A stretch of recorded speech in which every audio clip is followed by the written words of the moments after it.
Gus Dur itu, orang mau percaya nggak percaya,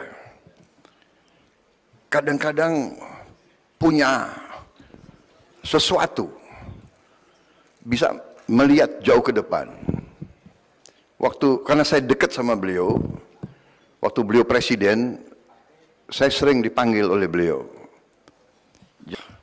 Ketemu satu kiai yang beliau anggap agak punya kelebihan kemampuan. Jadi pengusaha saja. Lemes aku.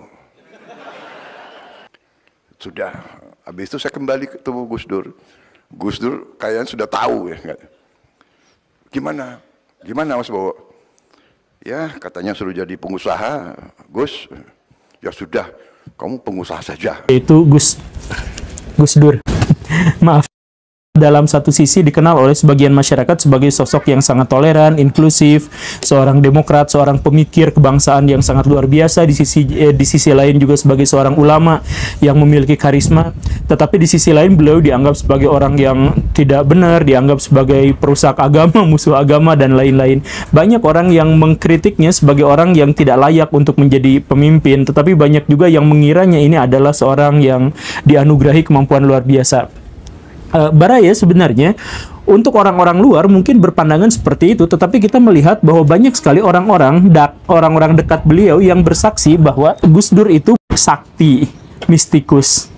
Banyak sekali cerita-cerita yang dikaitkan dengan beliau yang menunjukkan bahwa betapa anehnya beliau atau betapa hebatnya kesaktian beliau. Misalkan tahun 2000 Gus Dur melayat ke India setelah dia keliling Eropa. Ketika sampai ke bandara New Delhi, pilot tidak bisa mendaratkan pesawatnya karena bandara itu diselimuti oleh awan yang sangat pekat, yang hitam. Protokol pada waktu itu menyatakan kalau ada ancaman jatuh pesawat atau apa, maka harus dialihkan. Tetapi kalau dialihkan pendaratannya itu berarti memakan waktu yang lebih lama dan akhirnya ini juga akan mengganggu schedule kepresidenan. Akhirnya si pilot nanya sama Gus Dur ini mau maksain mendarat di sini atau pindah ke tempat lain? Tapi baru aja bertanya ngelihat Gus Dur ternyata lagi komat kamit, mungkin lagi berdoa gitu ya. Aduh, si kapten bingung nungguin aja. Tapi ketika di tengah kebingungan itu tiba-tiba awan di depannya yang tadi pekat itu terbuka. Jadi ada celah, ada lubang yang mengizinkan pesawatnya itu untuk mendarat dan mendaratlah aman di sana. Uniknya adalah beres pesawatnya turun, itu awannya nutup lagi. Pilot pada waktu itu, pilot kepresidenan mencoba untuk berpikir rasional bahwa itu memang adalah fenomena alam biasa. Tetapi di sisi lain beliau juga mengakui bahwa sepanjang karirnya menerbangkan pesawat, beliau tidak pernah melihat fenomena semacam ini. Nah, cerita-cerita semacam ini banyak sekali dijumpai jika kita bertemu dengan orang-orang terdekat dengan Gus Dur. Saking banyaknya, saya tidak mungkin merangkumnya dalam sebuah video. Saya akan menceritakan tentang kemampuan Gus Dur dalam meramal. Pendeknya segitu saja. Jadi, yuk kita mulai.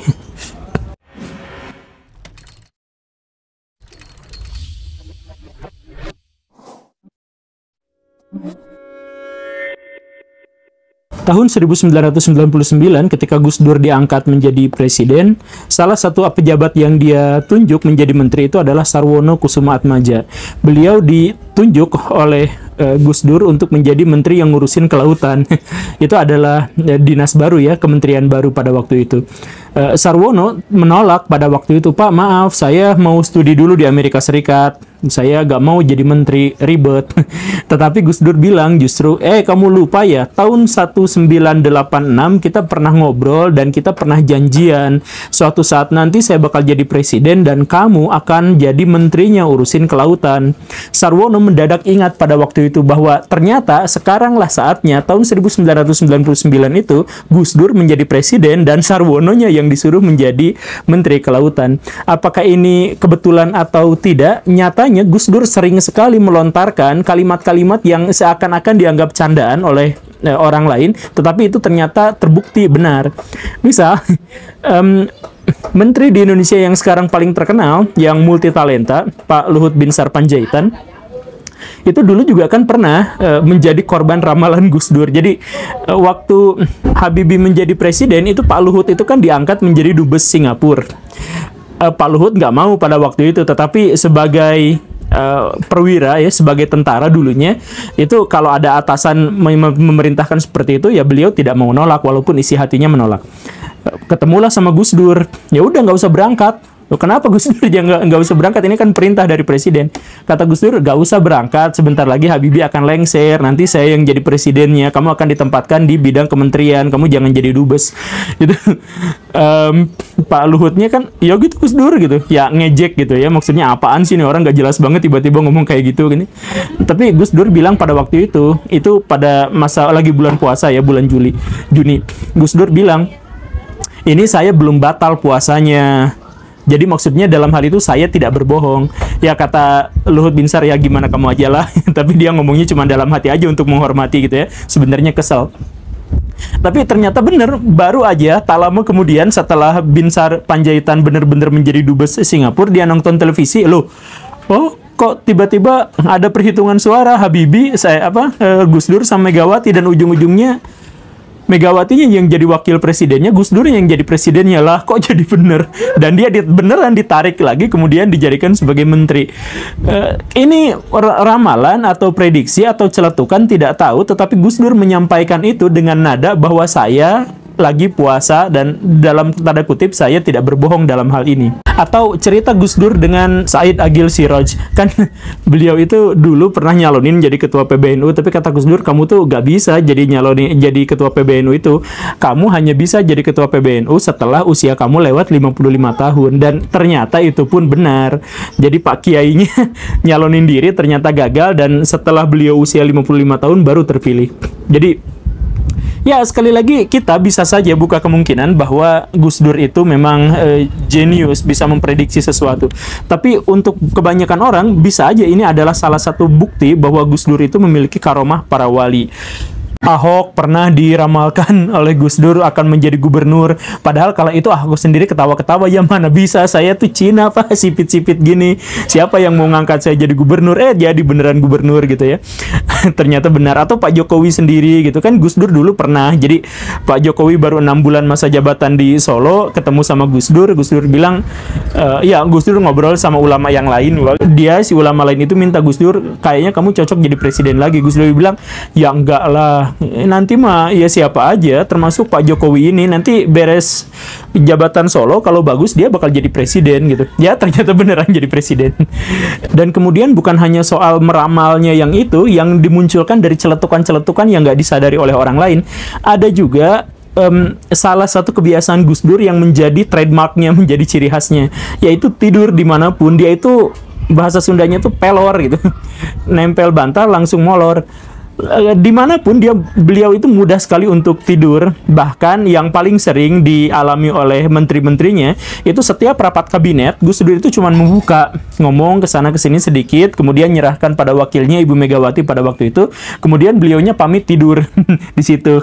Kadang-kadang sampai mendengkur, kadang-kadang mungkin sampai ya gitulah bikin pulau ya.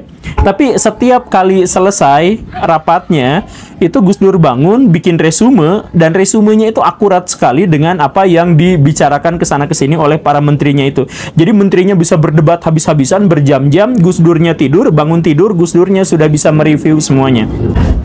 Kalau ini tidak dikait-kaitkan dengan kemampuan meramal, ini mungkin juga agak susah dimengerti. Gus Dur sering sekali misal bertemu dengan pemimpin-pemimpin besar dunia dan beliau tidur. Pernah bertemu dengan Perdana Menteri India. Gus Durnya ngobrol, lawak, dan lain-lain. Oke, didengarkan sama orang lain. Giliran orang lain, bahkan Perdana Menteri India yang ngomong, Gus Durnya yang tidur. Ya ini menteri Indonesia itu kan pasti, ya ampun, ini malu-maluin banget, gue punya presiden, amit-amit gitu ya, mungkin mikirnya gitu. Dan setelah dibangunkan, beliau nyambung aja ngomong kesana kesini seperti seakan-akan beliau tidak tidur. Bahkan apa yang beliau sampaikan itu lebih akurat daripada orang-orang yang menyimak. Tokoh Syiah Indonesia, Pak Jalaluddin Rahmat, itu dulunya adalah haternya Gus Dur, pembenci banget sama Gus Dur, itu nggak seneng ini orang kayak gini banget gitu. Tapi sempat suatu kali ada satu momen yang membuat dia tiba-tiba menjadi pengidola Gus Dur, menjadi fansnya Gus Dur, yaitu ketika dipanggil oleh Perdana Menteri Iran atau Presiden Iran pada waktu itu. Dan Gus Dur bersama Jalaluddin Rahmat datang ke sana. Sepanjang pertemuan-pertemuan dengan pejabat, dengan pemikir apa itu, Gus Dur selalu saja tidur, dan ini benar-benar membuat Pak Jalal makin kesal saja. Sampai akhirnya pas harus bertemu dengan pemimpin Iran pada waktu itu. Jadi Pak Jalal itu mohon maaf Pak, yang sebelum-sebelumnya tidur gak apa-apalah, bisa dimaafkan. Tapi ini berhadapan dengan pemimpin tertinggi revolusi Iran. Please jangan sampai tidur lagi ya. Kata Gus Dur, iya. Dan kenyataannya ketika Irannya lagi pidato, Gus Durnya tidur lagi, mendengkur lagi. Aduh, itu nepok jidat pasti ya, nepok jidat. Tapi giliran giliran itu selesai, Gus Dur maju ke depan, kemudian menyampaikan orasi ilmiahnya. Ada sangkut pautnya, dihubung-hubungkan dengan apa yang dibicarakan, seakan-akan Gus Dur sama sekali tidak tidur kala itu. Gus Dur pernah berkata pada Pak Effendi Ghazali yang kita kenal sekarang sebagai ahli media. Gus Dur pada waktu itu bilang bahwa saya bisa saja tidur tanpa kehilangan esensi dari pembicaraan, karena biasanya orang-orang yang itu tuh kalau ngomong muter ke sana ke sini, ujungnya situ-situ juga, kata Gus Dur. Jadi ya saya tinggal tidur aja, karena pas saya bangun tidur saya mengingat kata-kata terakhir waktu sebelum saya tidur, itu saja saya jadikan modal gitu. Kata Gus Dur seperti itu. Tapi banyak juga orang yang tidak percaya dengan kata-kata Gus Dur. Jangan-jangan itu hanya untuk menutupi karomahnya beliau, kata karomahnya Gus Dur gitu ya. Mungkin saja. Tapi kalau mikirnya gitu sih emang kayaknya gitu. Jadi Gus Dur itu sebenarnya mikirnya tidak rumit, simpel sekali. Misal sekarang ya ada debat Islam Kristen, siapa sesungguhnya yang disembelih, apakah Ishak atau Ismail gitu. Perdebatan itu bisa memunculkan chaos, bisa memunculkan keributan, saling ancam, saling mendustakan agama, bla bla bla dan sebagainya gitu ya. Ini Gus Dur pada waktu itu juga pernah ditanya, Gus Dur sebenarnya siapa yang disembelih, Ishak atau Ismail? Gus Dur hanya menjawab dengan sangat simpel, yaitu bahwa dua-duanya tidak disembelih. Gitu aja kok repot gitu. Ya emang bener dua-duanya nggak disembelih, nggak jadi disembelih, lalu apa masalahnya? Nah inilah masalahnya. Bagi Gus Dur itu bukan sesuatu yang harus dipermasalahkan, kan dua-duanya nggak jadi disembelih, selesai. Tapi kan buat para pembenci, buat orang-orang yang berusaha untuk berapologi atas agamanya gitu ya, mencari pembelaan dan sebagainya, masalah ini menjadi masalah yang sangat krusial dan bisa membuktikan kebohongan dari agama yang lain. Atau Gus Dur juga pernah ngomong bahwa rahasia dia bisa membaca omongan orang lain padahal beliau tidur itu adalah karena apapun yang dibaca sama orang itu, beliaunya sudah baca, Gus Durnya sudah membaca. Jadi ya tahulah arah pemikirannya kemana orang yang dia baca, saya juga baca gitu. Cuman kala itu dia mengomentari obrolan Yakob Utama yang wartawan senior itu. Jadi kalau Gus Dur dianggap membaca apa yang dibaca sama Yakob Utama juga, itu menunjukkan sesuatu yang sangat luar biasa, karena bukan hanya membaca hal yang sama, tetapi juga mampu memprediksi apa yang dikatakan Pak Yakob Utama ketika sumber-sumber bacaannya adalah seperti itu gitu. Jadi kalau ini ya, kalaupun Gus Dur itu tidak dikatakan sebagai orang yang memiliki karomah, kalaupun kita mengingkari semua hal-hal mistik dan hal-hal magis tentang Gus Dur, maka konsekuensi satu-satunya adalah bahwa kita harus mengakui bahwa Gus Dur itu jenius. Dan saya lebih memilih pendapat ini, sebab kalau pendapat karomah gitu ya, itu kan gaib. Saya memilih memang sepertinya Gus Dur itu jenius, dan saya bisa melihat itu dari kemampuan beliau dalam membangun candaan-candaan yang bukan hanya kocak, tetapi intinya dalam sekali. Misal gini ya Baraya, Gus Dur pernah ngobrol dengan Shimon Peres, pemimpin Israel yang luar biasa dibenci di Indonesia. Ngobrol, dan Gus Dur bilang, Israel itu negara yang kaya, tapi bisa aja menjadi lebih kaya kalau Israel berani mengimpor BH dari Prancis dalam jumlah yang sangat banyak. Ini Presiden Israelnya kan bingung, apa hubungannya kekayaan negara dengan BH. Tapi Gus Dur bilang langsung nyeletuk, ini kalau Israel berani mengimpor dari Prancis, maka Israel mendapatkan keuntungan double. Beli satu, dapat dua. Lah terus apa hubungannya gitu? Kata Gus Dur, itu BH itu potong jadi dua. Nah, udah kan, kalau udah dipotong jadi dua, kan jadi nggak berfungsi lagi sebagai BH, tapi berfungsi sebagai kifah. Kopiahnya orang Yahudi yang segini itu. Dan itu ngakak luar biasa itu Shimon Peresnya, ketawa habis-habisan. Mungkin Baraya tidak paham, ini sebenarnya adalah sindiran keras, sarkas, atau satire yang luar biasa yang disampaikan Gus Dur. Jadi ini sebenarnya adalah sindiran keras terhadap tradisi dan agama orang-orang Israel. Jadi menyamakan sesuatu yang dianggap puncak di kepalanya, kopiahnya orang-orang Yahudi itu sama seperti BH-nya perempuan. Jadi atau beliau juga pernah ngomong bahwa presiden-presiden Indonesia itu semuanya terlibat KKN. KKN yang dimaksud itu dulu artinya adalah korupsi, kolusi, dan nepotisme. Tetapi Gus Dur pada waktu itu memelesetkan bahwa Soekarno itu KKN, kanan kiri nona gitu ya, karena Soekarno banyak sekali wanitanya. Soeharto kanan kiri nabrak gitu. Maksudnya gitulah ya. Kemudian Habibie kecil-kecil nekat. Nah, Gus Dur kanan kiri nuntun. Megawati kayak Kudanil. KKN kayak Kudanil, itu diketawain habis-habisan. Bayangkan Baraya, pada waktu itu Megawati adalah presiden dan presiden dikatai kayak Kudanil. Dan itu belum selesai sampai di situ hinaannya, tetapi dilanjutkan bahwa Kudanil yang dimaksud itu adalah memiliki karakter-karakter berbadan besar, suka berendam, tidak banyak bergerak, dan tidak banyak bicara. Kritikan ini pedas, maksudnya bukan secara fisik Megawati seperti itu, tetapi ini presiden selayaknya lebih banyak untuk berinteraksi, lebih banyak berbicara, untuk menyampaikan gagasan-gagasannya. Megawati pada waktu itu terlalu banyak diam, sehingga dikritik dengan cara seperti itu. Tapi kritikan itu kan lucu dan menghina, tapi sama sekali tidak ada ujaran kebencian yang akhirnya dilaporkan kepada polisi dan sebagainya.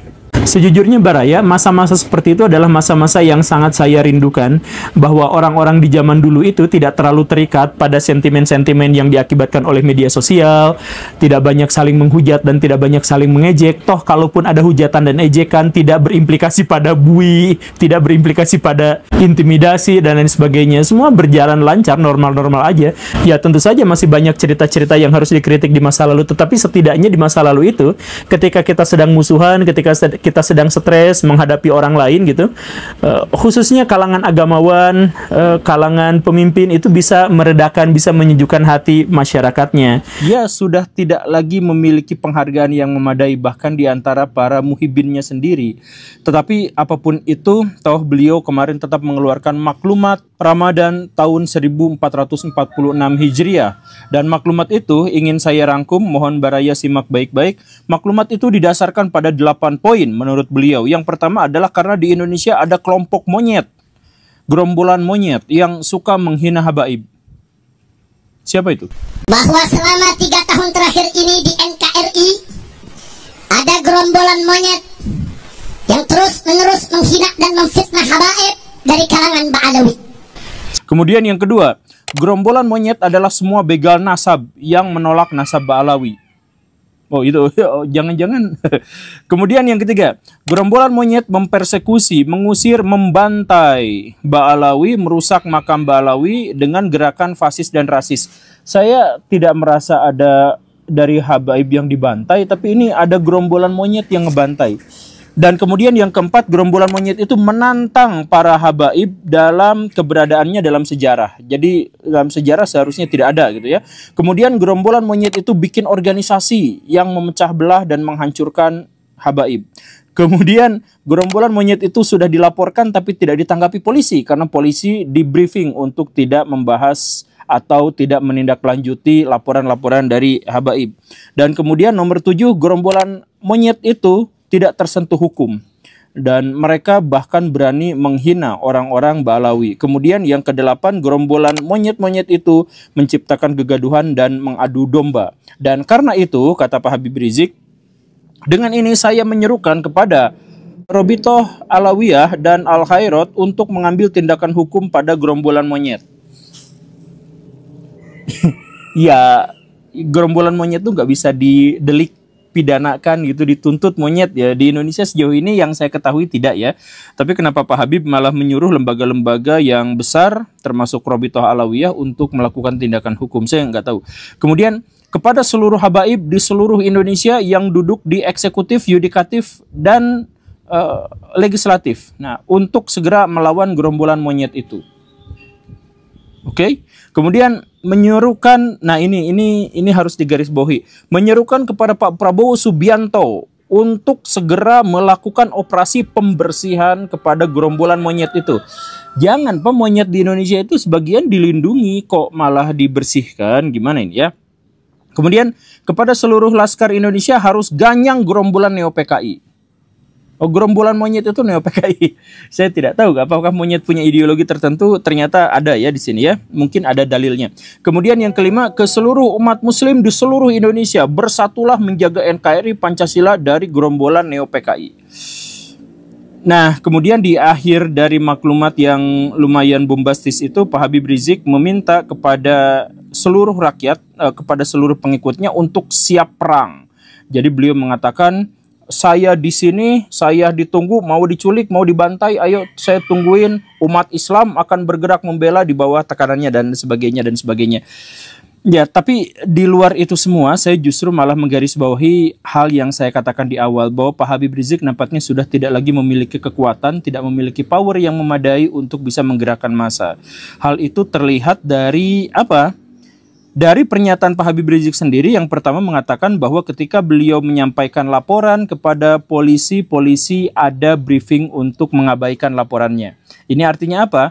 Pak Habib Rizik yang dulu bahkan bisa mengerahkan massa sedemikian besar untuk memilih salah satu calon presiden, sekarang untuk melaporkan saja kepada polisi, beliau tidak lagi memiliki kekuasaan dan tidak memiliki kelayakan agar laporannya ditindaklanjuti.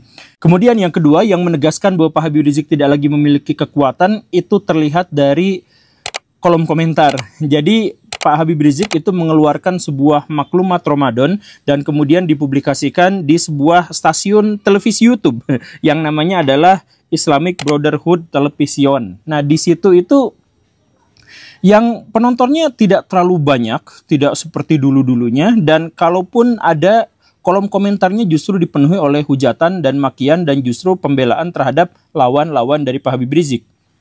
Bukan membela dan mendukung Pak Habib Rizik, padahal itu di kanalnya sendiri, di kanal resminya sendiri, tetapi justru kolom komentar tidak ada yang mendukungnya. Dan yang lebih miris lagi adalah poin nomor 3 yang membuktikan bahwa Pak Habib Rizik sudah tidak lagi memiliki kekuatan.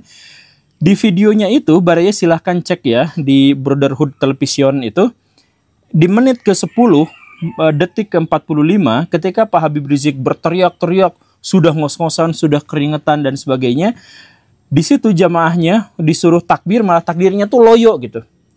Takbir! Allahu Akbar! Ya, yang loyo-loyo kayak gitu, ada yang jalan-jalan di pinggir gitu ya, ada anak-anak yang menggelayut kepada ayahnya dan sebagainya, tapi semuanya tuh letoy-letoy gitu. Jadi padahal Pak Habib Riziknya itu udah keringetan banget untuk berpidato, bernarasi, berretorika, memprovokasi untuk seperti itu, tapi tetap aja hasilnya itu ternyata letoy-letoy aja gitu, dan sepertinya tidak akan ada gerakan massa yang memadai. Dan perusak Pancasila. Takbir! Saya mau tanya, setuju tidak dengan maklumat tadi? Siap sebarluaskan? Siap laksanakan? Takbir! Saya sampaikan kepada monyet-monyet itu, ayo, kapan kalian mau culik saya, bunuh saya, serang saya? Tinggal sebut aja. Kapan kita mau perang? Ini juga misalkan bisa menegaskan bahwa Pak Habib Rizik itu tidak lagi memiliki pengaruh yang besar, karena kemarin Baraya misalkan cek ya, kan Pak Habib Rizik itu punya acara tahunan di Indonesia, Hari Ahok Nasional setiap bulan Desember. Itu kemarin pas ngadain Hari Ahok Nasional itu jumlah pesertanya kurang dari 1.000 orang. Dari yang dulu katanya berjuta-juta orang, sekarang hanya tinggal 1.000 orang atau kurang dari itu. Dan kemudian ketika Pak Habib Rizik juga ngadain haul, kan biasanya kelompok habaib itu kan punya acara haul gitu ya, di setiap kota mereka cari siapa tokoh mereka, kemudian angkat, kemudian makamnya dihias di segala rupa, kemudian kota itu bikin haul, acara ini haul di seluruh Indonesia gitu ya. Ya, yang semacam itu mengunjungi makam gitu, makam dari leluhur mereka, tapi mengajak rakyat Indonesia untuk ikut ke makam mereka. Nah, itu kemarin waktu haul di Solo juga yang ikutan sedikit juga, bahkan mereka sampai harus membayar orang untuk bisa pada mengikuti acara-acara itu gitu ya. Kemudian kita juga melihat bahwa lemahnya Habib Rizik itu nampak dari bahkan Robitoh Alawiyah itu tidak mau mengakui Pak Habib Rizik, mengakui nasabnya, tapi tidak mengakui perbuatannya, bahkan relatif agak malu gitu. Baraya silahkan cek waktu saya datang ke Robitoh Alawiyah, itu dari kelompok Robitoh Alawiyah itu mengatakan bahwa kami itu berlepas tangan dengan peristiwa-peristiwa yang dikaitkan dengan Habib Rizik. Kami itu nggak ikutan yang kayak gituan, kami itu hanya pencatat nasab saja. Jadi Pak Habib Rizik kalau misalkan menyuruh kepada Robitoh Alawiyah, itu di Robitoh Alawiyah sendiri sudah tidak diakui ya, bukan tidak diakui nasabnya, tapi sudah tidak diakui lagi peranannya, kan begitu kan. Nah, karena itu maka saya ingin menegaskan sekali lagi bahwa Pak Habib Rizik sekarang sudah tidak lagi memiliki kekuatan pengaruh. Dan karena itu ya saya menyarankan Pak Habib Rizik untuk rehat saja, untuk beristirahat dengan tenang di kampungnya dan sudah tidak usah lagi memprovokasi masyarakat. Karena sekarang jualan Habib sudah tidak lagi laku. Saya mohon maaf ya Pak Habib ya. Nah, sekarang saya menanggapi pernyataan-pernyataan dari Pak Habib. Ada banyak yang ingin saya tanggapi. Yang pertama itu adalah Pak Habib sudah menjauhi syariat Islam, bahkan sudah menjauhi akidah Islam. Dalam akidah Islam itu dikatakan bahwa kita tuh harus bersatu dalam satu kesatuan, bahwa kita itu tidak boleh bercerai-berai, dan intinya adalah tidak boleh asobiyah. Salah satu yang memecah belah kaum muslimin itu adalah asobiyah. Asobiyah itu apa? Fanatik terhadap golongan, fanatik terhadap kelompok. Nah, Pak Habib Rizik itu jelas fanatik terhadap kelompok. Ketika misalkan Islam dijelek-jelekan menggunakan cuplikan-cuplikan videonya, beliau bungkam. Ketika Indonesia sekarang dirundung oleh berbagai aksi massa, beliau bungkam, beliau diam. Ketika banyak intervensi asing dan sebagainya, beliau bungkam, beliau diam. Tapi bagian ada dari kelompoknya yang diserang, itu marahnya luar biasa sampai mengeluarkan maklumat. Kan kata Nabi itu bukan termasuk golongan umat Islam yang marah karena kelompok, yang suka karena kelompok dan sebagainya. Ini Pak Habib sudah jelas gitu. Dia urusan yang benar-benar, urusan tentang kebaikan, kebenaran, kebajikan beliau bungkam, tapi urusan ketika kelompoknya diserang itu marah-marahnya luar biasa. Ini sudah melanggar akidah dan syariah Islam. Jadi mohon Pak Habib Rizik segera bertobat. Saya mohon maaf ya. Tapi ini sudah masuk kategori asobiyah. Kemudian yang kedua, Pak Habib Rizik itu adalah pionir dari ulama-ulama toksik di Indonesia. Coba Baraya cek itu maklumat Ramadan bulan puasa. Pak Habib Rizik melontarkan kata-kata gerombolan monyet itu berapa kali, entah saya capek menghitungnya. Banyak sekali. Dalam video 12 menit itu gerombolan monyet itu terus disebut-sebutan. Gerombolan monyet yang dimaksud itu diarahkan kepada manusia. Gerombolan monyet yang dimaksud itu adalah orang yang menentang nasab Balawi, itu disebut sebagai gerombolan monyet. Nah, dan disuruh melakukan pembersihan terhadap gerombolan monyet itu, langsung minta kepada Pak Prabowo Subianto.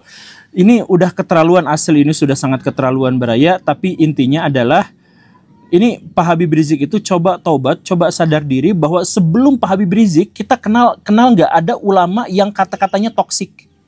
Nggak ada. Sejak Pak Habib Rizik mempopulerkan, sekarang banyak sekali ulama-ulama yang ngomong itu toksik luar biasa.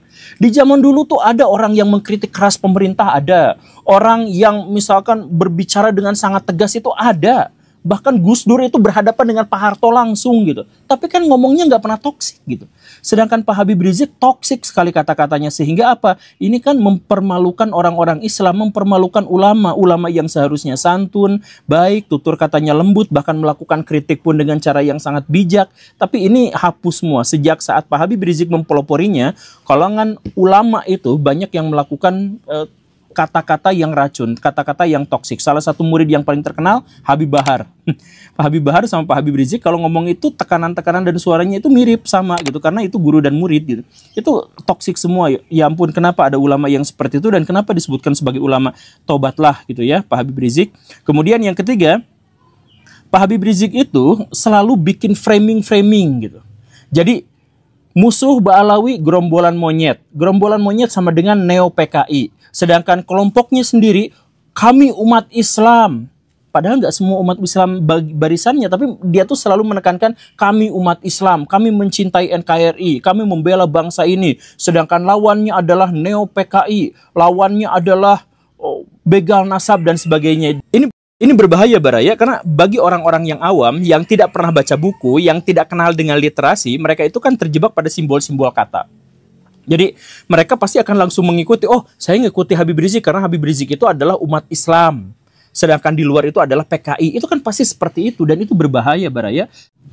Kalau misalkan Pak Habib mau, kan katanya itu gerombolan monyet itu memecah belah bangsa gitu ya. Kalau memang mau untuk mengakurkan, justru jangan dipecah belah dengan kata-kata seperti ini. Kami umat Islam, ini kafir, kami umat Islam, ini gerombolan monyet dan sebagainya. Ya jangan seperti itu. Mendingan ikuti jalan saya, Baraya. Bisa nggak Pak Habib ikuti jalan saya? Apa itu? Saya tuh datangin, yang dikatakan buzzer saya datangin, yang dikatakan kadrun saya datengin, yang dikatakan pro pemerintah, oposisi semuanya saya datengin. Ke Ade Armando saya datang, ke Pak Ustadz Felix Xiao saya datang, ke Ustadz Basalama saya silaturahim, walaupun belum kena sampai sekarang. Ke Pak Alvin Lim saya datang, ke Pak Deddy Kobuser saya datang, ke Pak Raffi Ahmad saya datang, ke Kasih Solusi saya datang. Pokoknya mau yang oposisi, mau yang gimana, mau yang Kristen, mau yang Muslim, mau yang Ustadz, mau yang ateis, apa semuanya berteman dengan saya. Bahkan saya ngontak 4 kali Pak Habib Rizik, tapi nggak mau jawab. Kenapa ya seperti itu? Saya datengin itu Pak Habib Bahar sendirian. Saya kemana-mana kalau ke Jakarta tuh naik ojek sendirian, bahkan nggak bawa kameramen sekalipun. Saya datang ke sana ternyata gerbang pagernya itu Pak Habib Bahar itu ada 3 lapis. Gitu. Iya, ya sudahlah 3 lapis. Lapis pertama katanya Pak Habibnya lagi ada di Madura, padahal ada di sana gitu ya, dan lain sebagainya lah. Saya tuh datang bukan untuk apa, saya tuh ya untuk silaturahmi, untuk menegaskan bahwa kita tuh bisa berbeda, kita tuh bisa berpandangan lain-lain macam-macam, tapi kita tuh bisa bekerja sama dan bisa saling mendukung satu sama lain. Makanya saya tuh ngajak kepada orang-orang nih, saya berkolaborasi dengan siapa baraya silahkan cek. Dengan Kang Ferry Irwandi, saya pernah ngobrol. Dengan lawannya Ferry Irwandi yang katanya logika mistika, yang hantu-hantuan apa segala rupa, saya datang ke mereka juga, ngobrol juga, diskusi. Saya ke ulama yang disebut PKI, saya datang ke oposisi yang orang ateis apa segala rupa, saya datang untuk ngobrol. Mau katanya dirujak, mau katanya apa, saya datang. Datang ke Robito Alawiyah, saya datang sendirian. Ya ditemenin. Itu apa ya, karena saya tuh pengen silaturahmi dan pengen melakukan pembuktian bahwa permusuhan di media sosial itu sebenarnya ya gak ngeri-ngeri amat. Ketika saya datang ya biasa aja gitu kan. Begitu saya berteman dengan buzzer pemerintah ya sampai sekarang, sampai detik ini. Saya berteman dengan oposisi ya sampai detik ini saya masih seperti itu. Ya kenapa? Kan biasa-biasa aja. Nah, kenapa? Karena saya berusaha untuk mempersatukan umat. Saya ingin mempersatukan orang-orang di Indonesia. Saya ingin menegaskan bahwa diskusi itu, bahkan berbeda pendapat sekalipun, itu tetap bisa diredam dengan silaturahmi. Nah, Pak Habib Rizik nggak pernah mau itu. Sedikit-sedikit perang, dengan gubernur perang, dengan ini perang, dengan pleret perang, dengan ini perang, dan sebagainya. Tapi pas giliran mau perang beneran, umroh ke Mekah. Kok bisa gitu sih? Pak Habib Rizik pas ayo pengadilan, pas di pengadilan malah 3 tahun umroh. Jangan kayak gitulah Pak Habib. Kalau misalkan mau berani ya berani aja gitu. Saya juga berani kan datang ke rumah Pak Habib, tapi kan nggak pernah dikasih jalan. Sendirian saya mau baraya. Nah tapi intinya adalah Pak Habib ini mas, saya mohon ya, dengan segala hal yang seperti ini, saya harap si Pak Habib itu menjadi lebih dewasa dalam berpikir dan dalam bertindak gitu ya. Apalagi yang paling ngeri itu yang poin keempat ini, Pak Habib menyeru Pak Prabowo Subianto untuk melakukan operasi pembersihan pada gerombolan monyet yang menghina Ba'alawi. Ini satu, beliau itu siapa sampai menyerukan kepada Pak Prabowo Subianto. Kemudian yang kedua, kok harus melakukan pembersihan? Ya ampun, istilah pembersihan itu kan istilah yang mengerikan baraya. Istilah pembersihan itu sebenarnya adalah kependekan dari genosida gitu kan. Genosida itu pembersihan etnis gitu kan. Ini pembersihan. 3, saya serukan kepada Presiden Prabowo Subianto.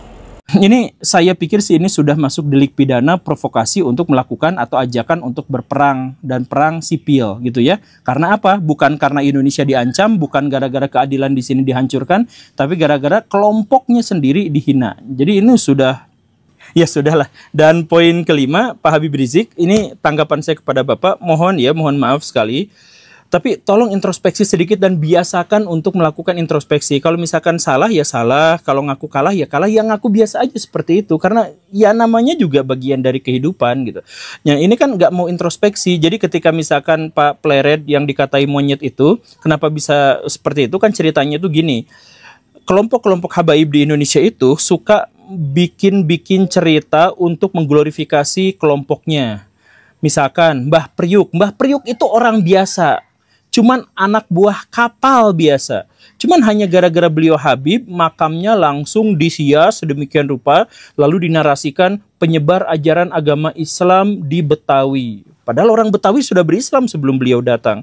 Kemudian di mana-mana Kalau misalkan makam Mbak Alawi pasti dikatakan penyebar agama Islam di sini, penyebar agama Islam di sana. Padahal gak ada kaitannya Baraya, bahkan itu orang biasa. Sedangkan orang-orang yang, maaf ya, orang-orang yang ODGJ, kalau dari kalangan habaib langsung juga dinarasikan sebagai ini wali majdub dan lain sebagainya. Kalau misalkan orang gila yang biasa itu biasa, tapi kalau misalkan yang gini, yang dari habaib itu pasti langsung diglorifikasi juga. Semua aja diglorifikasi. Nah, ini akibatnya yang di Palu juga akhirnya ada sebuah bandara. Bandara itu sudah punya nama dan bahkan nama itu diberikan sama Bung Karno. Langsung namanya diganti sama nama Habib. Nah, ini kan yang membuat Pak Pleret marah-marah itu kan itu. Jadi di Jakarta cek Baraya itu nama-nama jalan semuanya diganti jadi nama-nama Habib. Padahal ya gak ada urgensi historisnya gitu. Tapi diganti, ini diganti, nama itu diganti dan sebagainya. Nah, kalau memang begini terus ya akhirnya wajar kalau misalkan banyak orang yang marah. Saya nggak mendukung Pak Pleret karena Pak Pleret juga ngomongnya kan kurang baik gitu ya dalam konteks itu gitu.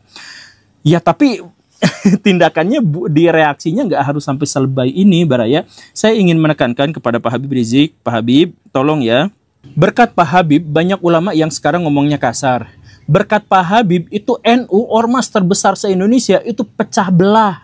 Berkat Pak Habib Rizik itu Indonesia pecah belah pas pemilu yang kemarin itu. Kemudian berkat Pak Habib itu sekarang Indonesia tuh nggak tenang.